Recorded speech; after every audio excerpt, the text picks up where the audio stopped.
My name's Tim Dodge. I work at Great Western Building Systems, and today we'll be talking about metal building interior finishing.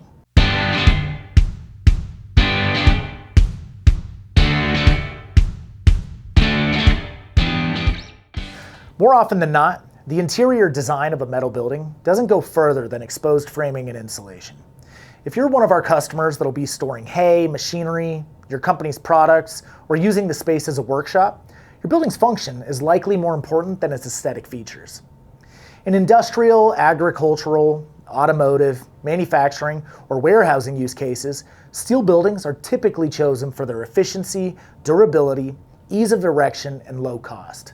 But so much more can be done with a metal building. Customization options are plentiful. From the very beginning, customers at Great Western Building Systems get to choose what to include in their project and how it'll be designed.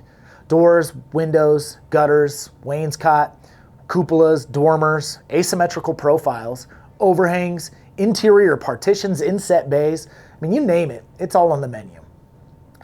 Some of our customers are looking for more though.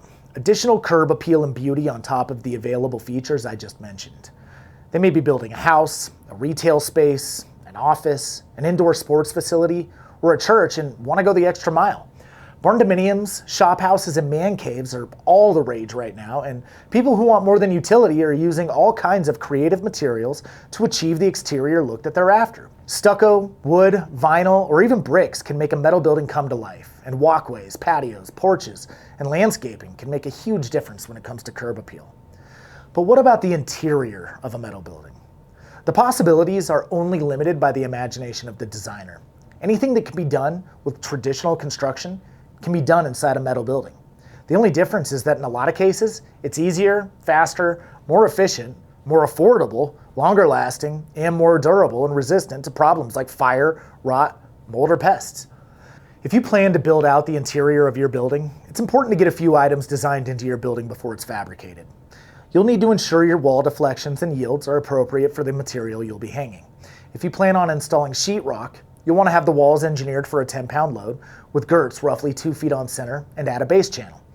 If you work with Great Western on your building, your project manager will know exactly what needs to be done to prepare your building for whatever interior you plan to include. Just let them know, and they can guide you through the process of designing your building to work with your desires. While finishes certainly do add to the final cost of your project, at the end of the day, it's almost always going to be more cost-effective to complete a metal building, with the interior built out or not, than it would be to do so with traditional wood construction. Plus, you still get the underlying benefits of steel, ruggedness and durability in the face of weather, natural disaster, fire resistance, as well as many other benefits.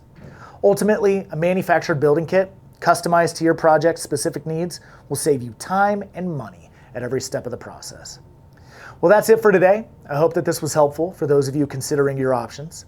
As always, if you have any questions, feel free to comment below or reach out to us directly at greatwesternbuildings.com. Thank you from all of us at Great Western Building Systems.